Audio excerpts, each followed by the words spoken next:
Donc salut, voilà, là c'est un petit tuto qui va vous permettre de venir changer la petite pièce que je vous ai envoyée, donc qui est ici. Donc c'est elle qui pose problème dans le Komodo, donc c'est elle qui vient fondre. Donc on passe l'étape de démonter le Komodo de la voiture, ça sert à rien, il y a plein de tutos là-dessus. Donc on va directement passer au démontage du Komodo en lui-même. Donc pour ce faire, il va nous falloir une clé, un tournevis Turks, donc étoile en T10, un petit tournevis plat. Accessoirement, il va nous falloir un fer à souder et de l'étain. Donc ça, c'est dans le pire des cas.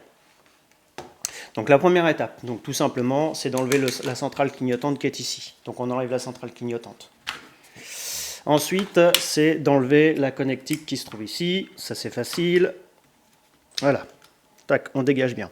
Ensuite, on prend le tournevis Turks et on enlève les deux vis noires qu'on va faire attention de ne pas perdre parce qu'elles ne sont pas très grosses. Donc, il y a une vis noire ici et une vis noire ici. Voilà, qu'on met de côté et qu'on ne perd pas. Une fois que les deux vis là sont dégagées, tout autour, avec le tournevis plat, il va falloir déclipser le capot principal. Donc tout autour, ici, donc le mien, il avait déjà été démonté, donc ça uniquement pour vous faire voir. Donc on les enlève sans casser les linguets. Voilà.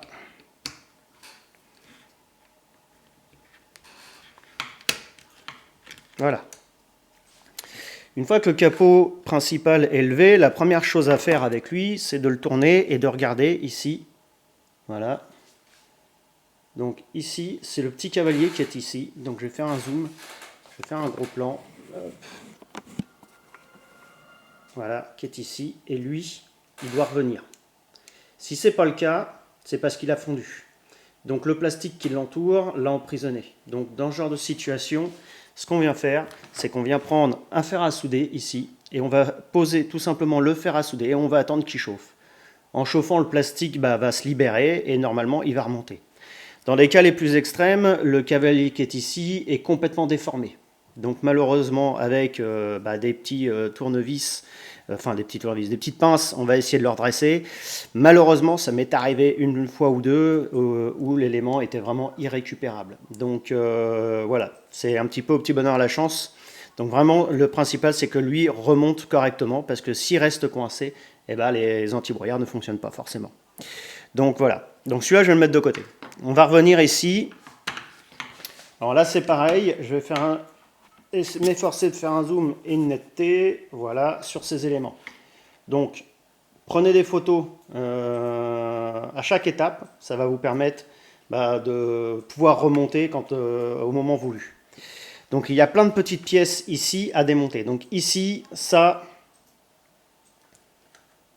va être pour les phares, les codes. Cette pièce-là, ces quelques pièces-là, il va falloir les mettre de côté. Donc on fait très attention à la toute petite pièce blanche qui est ici. Et on les met de côté. Une fois que on en est là, on a deux petites vis ici, blanches. Enfin grises, peu importe.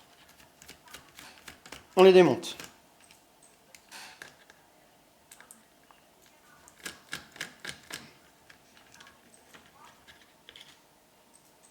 Voilà. Alors, ici, moi, mon Komodo était déjà démonté. Donc la pièce d'origine, j'en ai une en PLA, donc surtout ne mettez jamais de pièce en PLA, parce que ça fond à une vitesse incroyable. Donc pour mieux voir, ici, alors hop, si j'arrive à cadrer, donc il faut l'engager, voilà, si j'arrive à zoomer, voilà, hop, voilà, ça c'est l'emplacement de la pièce. Donc on ne va pas mettre celle-là, on va mettre la noire, puisque celle en PLA que j'ai fait, c'est uniquement, c'était une pièce de test. Donc voilà, on va venir mettre la pièce, donc on fait attention, on la met ici. Là, il y a deux petites pattes sur les côtés. Voilà, 2 petites pattes. On va venir mettre la pièce dedans. Donc on la penche bien, on la met quasiment à plat. Voilà, on la met quasiment à plat et là, on la bascule. Elle va tomber toute seule sur le dos. Et là, tout simplement, quand on enlève les pleins phares, donc quand on appuie, la patte vient pousser le cavalier. Et là, quand on tire ici, la patte, elle s'incline vers l'arrière, elle se repose sur le support.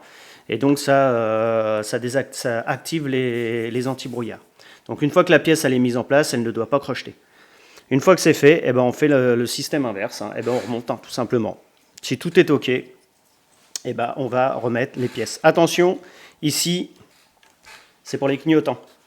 Donc, si jamais vous êtes amené à l'avoir fait tomber ou autre, il faut bien la mettre à cheval sur la patte qui est là. Sinon, les clignotants ne fonctionneront pas. Donc, faire attention à ça. Maintenant, il n'y a plus qu'à remonter, tout simplement. Donc, on prend le capot, on remet le capot. Voilà. On remet les 2 vis ici. Voilà. Donc, la pièce que je vous ai fournie ici, vous voyez que là, elle est en position recul. Donc, elle est en retrait, elle ne dépasse pas ici. Donc, et quand on l'active, et ben, la petite patte qui est ici, vous voyez, le petit téton, il est reculé, enfin, il pousse. Donc là, ça prouve que la pièce fonctionne bien. Une fois que c'est fait, on remet cette petite patte là.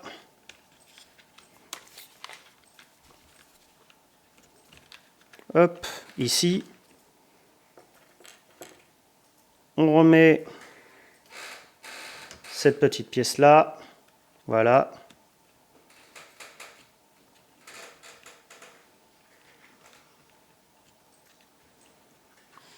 Et ensuite, on referme l'ensemble. Alors, j'ai oublié une petite chose. N'hésitez pas sur la pièce de rechange à prendre un petit peu de graisse et à la mettre au dos de la pièce. Au dos et sur les 2 axes. Ça évitera les frottements. Complètement oublié. Il y a toujours un petit peu de graisse qui traîne ici. Donc, une fois que c'est fait, eh ben, voilà, on met les 2 vis, on ferme.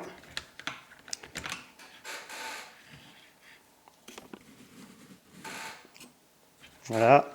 On reclipe bien l'ensemble. On remet la fiche. On remet les 2 vis.